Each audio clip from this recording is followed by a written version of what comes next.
네, 김태정 사장 앞으로 좀 나와주세요. 네.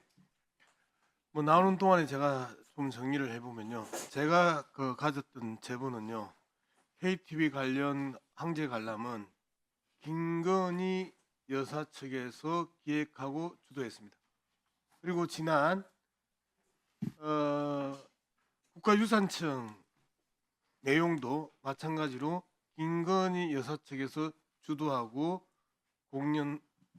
공짜 공연 받고 그리고 간담했습니다. 자, 우리 김태정 대표 아침에 네, 제가 영등이 이야기를 했었어요. 네네. 여전히 그 입장 유지하는 겁니까? 네, 영등이가 아니라 영상물 심의 등급위원회. 예. 네. 영상물 등급위원회예요. 네네, 그렇습니다. 그대로 입장 유지하는 거죠?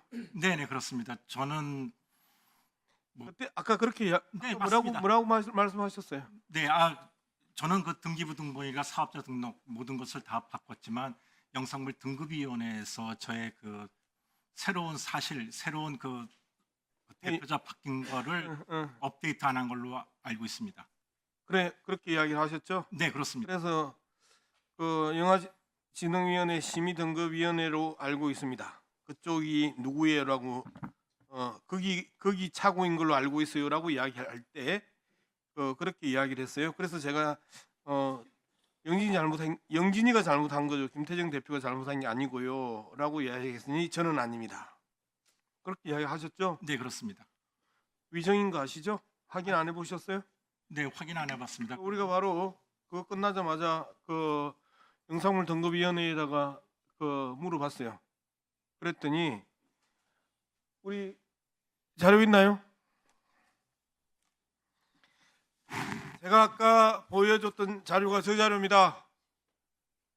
날짜가 어떻게 되죠? 네, 6월 14일부터 8월 7일까지 돼 있습니다. 그렇죠? 네. 6월 14일부터 8월 7일까지 돼 있죠? 네, 그렇습니다. 저게 지금 이 영상물 등급위원회가 잘못했던 거죠? 저렇게 한 게. 저는 제가 아니, 아까 사항을 그렇게 영상물 이야기했잖아요. 등급위원회에 제가 저거를 알고 보여드렸었을 때 내가 잘못한 게 아니고 네, 쟤들이 잘못했다고 이야기를 했잖아요. 그래서 쟤들이 누구냐라고 이야기를 제가 물어봤죠. 네, 그렇습니다. 뭐라고 대답했어요?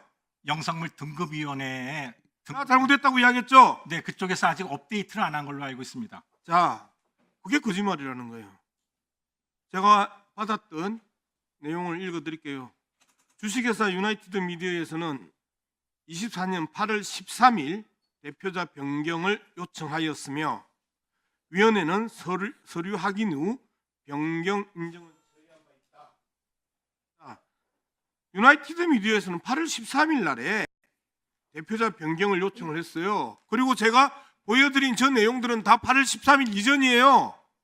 저는 변경 신청을 한 적이 없습니다. 저는 그때 갑자기 그 사업자 등록증 모든 걸 바꿨기 때문에 아마 후임자가 그걸 신청을 안 한 것으로 알고 있습니다. 저는 그 이후에 후임자가 잘못된 거예요, 그러면?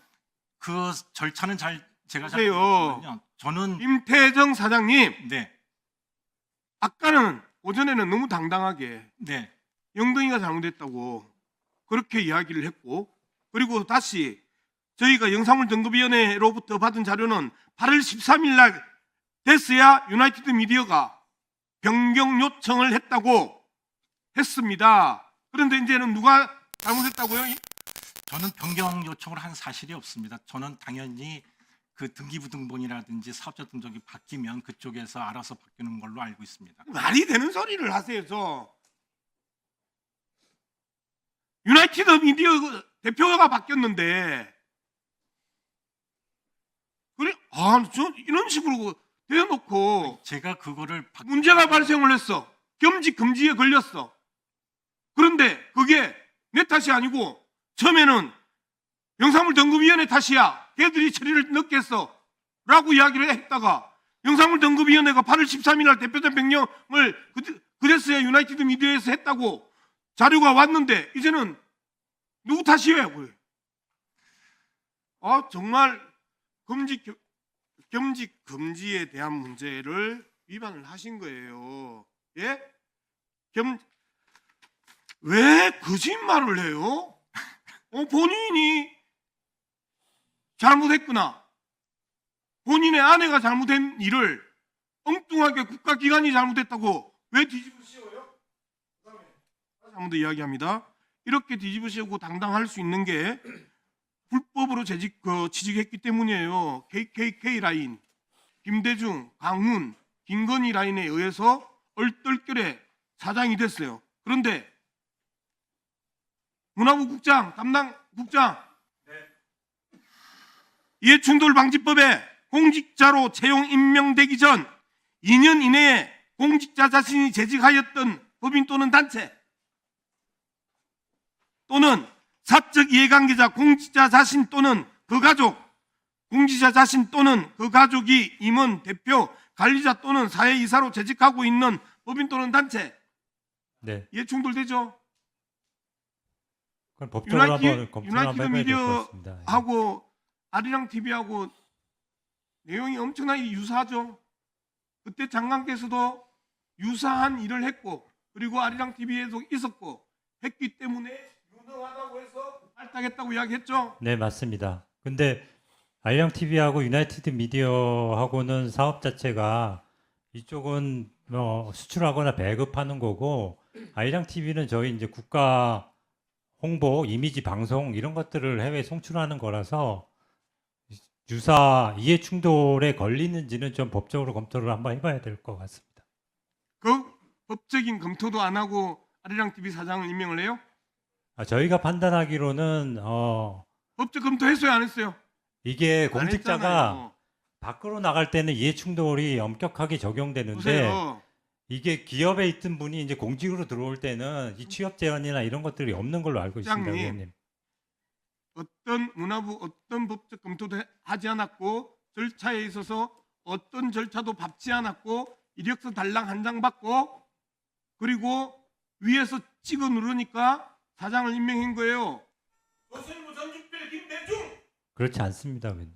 정책홍보비서관 강훈, 차기 관광공사 사장, 그리고 김건희 KKK 라인에 의해서 강훈은 아리랑 TV 사장과 본인의 취직까지 한꺼번에 정리했고 조선일보 김대중 전주필은 사의 취업 청탁했고 김건희는 뒤에서 불법적인 인사 전형을 했다는 거예요.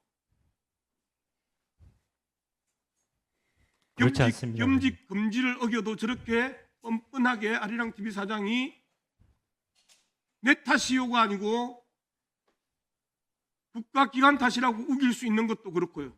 이해 충돌을 걸려도 그냥 사장이 되는 것도 그렇고요. 이상입니다. 예,